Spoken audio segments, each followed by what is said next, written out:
এখন 13 নম্বর অঙ্কটি সমাধান দেখো 2 × z² - 9 প্লাস 9z = 0। পরবর্তী লাইনে 2 এর সাথে আমরা z² - 9 গুণ করব। 2z² - 9 × 18 plus 9z = 0। তাহলে পরবর্তী লাইনে আমরা লিখতে পারি 2z²। এখন আমরা কিন্তু এটার উৎপাদকে বিশ্লেষণ করব। এখন আমরা সাজায় লিখতে পারি 2z² + 9z - 18 = 0। যেহেতু 18 সাথে 2 গুণ করলে কিন্তু 18 × 2 = 36 হয়। আবার এখানে এমনভাবে আমাদের যোগ বিয়োগ করতে হবে যাতে 9z হয়।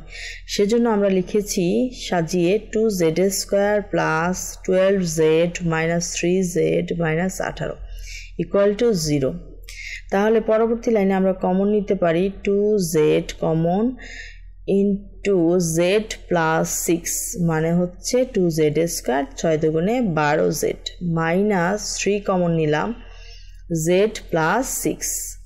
তাহলে আমরা 3z প্লাসে মাইনাসে মাইনাস 3 × 6 = 18 লিখতে পারি।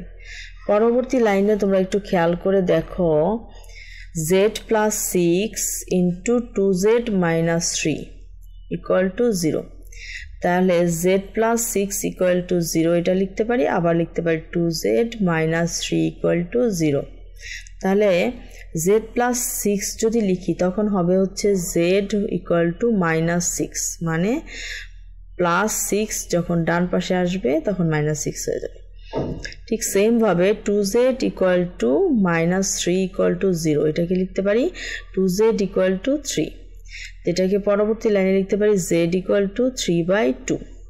তাহলে আমরা এখানে z এর মান পেয়েছি দুইটা, একটা হচ্ছে -6, একটা হচ্ছে 3/2।